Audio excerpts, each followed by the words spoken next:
पाकिस्तान में मकामी तौर पर प्रिंसेस ऑफ होप और स्फिंक्स ऑफ बलूचिस्तान जैसे अजीम आसार कदीमा पर बहुत कम तहकीक की गई है और ज़्यादातर माहिरीन उन्हें कुदरती कटाव से बनी हुई चट्टानें ही करार देते हैं, मगर चंद की राय मुख्तलिफ है।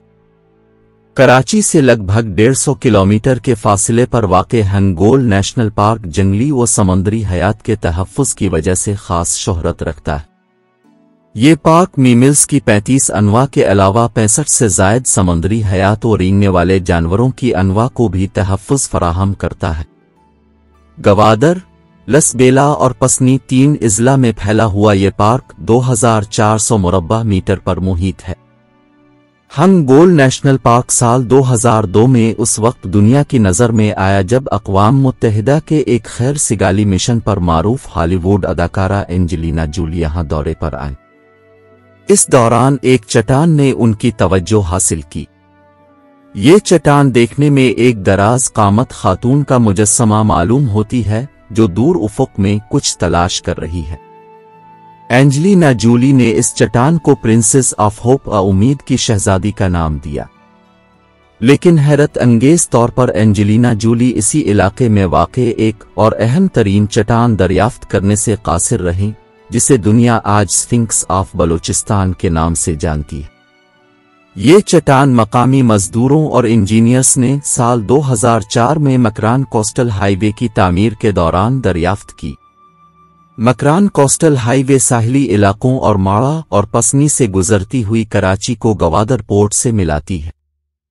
स्फिंक्स ऑफ बलूचिस्तान को मकामी लोग अब्वालहोल भी कहते हैं और दूर से देखने में ये गीज़ा मिस्र में वाक़े मशहूर स्फिंक्स मुजस्समे से मुशाबहत रखता है।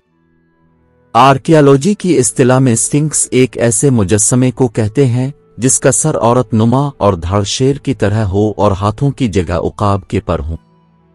इस तरह के मुजस्समे मिस्र, म्यांमार, भारत, श्रीलंका और जनूबी एशिया के दीगर चंद ममालिक में कसरत से दरियाफ्त हो चुके हैं, जो अमूमन मंदिरों के दाखिली हिस्से में इनकी हिफाजत के लिए बनाए जाते थे।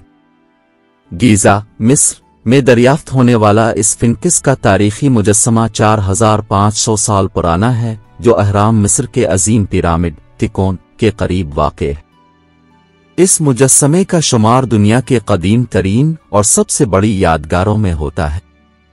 कदीम मिस्र में स्फिंक्स एक रूहानी सरपरस्त था, जिसे मंदिर मज़ार के दाखिली हिस्से में बनाया जाता और उसके सर पर स्कार्फ होता था। जनूबी बलूचिस्तान में मकरान की साहिली पट्टी के साथ वाक़े हंगोल नेशनल पार्क साल 1988 में मुकम्मल हुआ था, मगर उसके बहुत से इलाके साल 2004 में मकरान कोस्टल हाईवे की तामीर के बाद ही तस्खीर किए जा सके। उन्हीं में स्फिंक्स ऑफ बलूचिस्तान भी है, जो कोस्टल हाईवे पर सड़क किनारे वाक़े एक मुजस्समे नुमा चट्टान है। इसके आसपास माराब नुमा चट्टानें किसी मंदिर की मौजूदगी की निशानदेही करती हैं, जिसका ऊपरी हिस्सा शायद हवादिस ज़माना की नज़र हो गया है। स्फिंक्स नुमा इस चट्टान के ऊपरी चेहरे नुमा हिस्से में जबड़े की हड्डियां, आंखें, नाक, कान और मुंह सब अपनी मखसूस जगह पर मौजूद हैं, जबकि इसके सर पर स्फिंक्स का हेड ड्रेस भी किसी हद तक दिखाई देता है, जो उसे फ़राईन के मुजस्समों के मुशाबे बनाता है। इस मुजस्समे के दरमियाने शेर नुमा हिस्से में पंजे भी बहुत वाज़े हैं। अगर दूर से इस चट्टान को बगौर देखा जाए तो ये बिल्कुल हिंदुओं का मंदिर मालूम होता है, जिसकी तस्दीक इसी इलाके में मौजूद हंगलाज माता का मंदिर भी करता है, जहां हिंदू ज़ायरीन आज भी जौक दर जौक जाते हैं।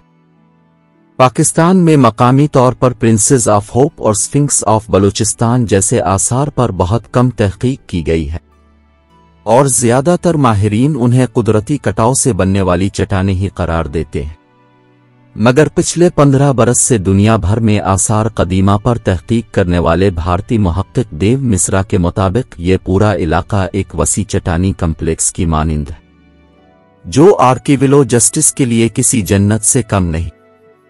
वर्ल्ड बैंक और यूएनओ से तवील अरसे तक वाबस्ता रहने वाले बब्बू देव मिश्रा का कहना कि हंगोल नेशनल पार्क में दरियाफ्त होने वाली चट्टान का मवाजना मिस्र और इंडिया में मौजूद स्फिंक्स के मुजस्समों से बआसानी किया जा सकता। जनूबी एशिया में मंदिरों के 2 बुनियादी हिस्से मंडपा और वी नामा होते हैं। مجھے جو تصاویر موصول ہوئی ہیں ان کو دیکھ کر لگتا ہے کہ سفنکس آف بلوچستان کے اطراف میں بھی نامہ کا اوپری حصہ حوادث ہے زمانہ کی نظر ہو گیا ہے۔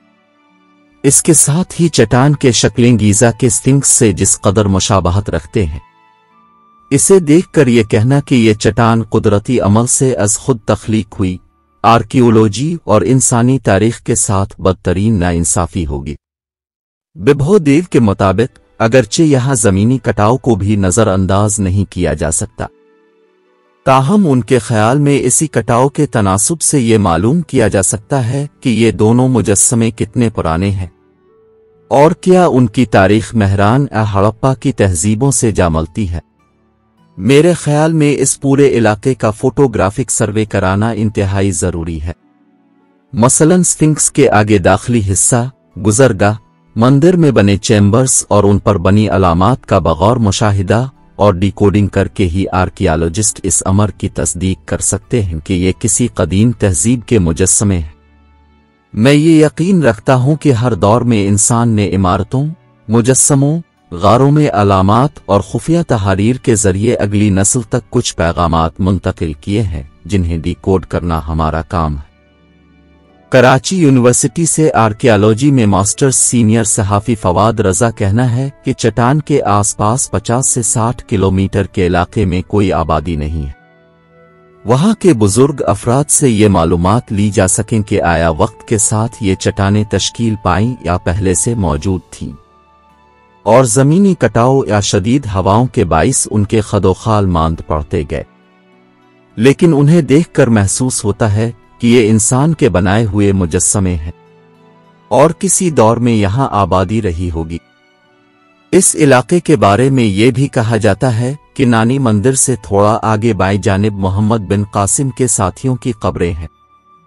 ایسے تاریخی شواہد بھی ملے ہیں کہ پرتگالی افریقہ سے حبشی غلام انڈیا میں مسلمان اور ہندو امراء کو فروخت کیا کرتے تھے، تو عین ممکن ہے کہ ان حبشیوں کے ذریعے مصری ثقافت مکران منتقل ہوئی ہو جس کے آثار آج ہمارے سامنے ہیں، لیکن ان کی تاریخ کے بارے میں اسی وقت وثوق سے کچھ کہا جا سکتا ہے جب یہاں مکمل آرکیالوجی سروے کرایا جائے۔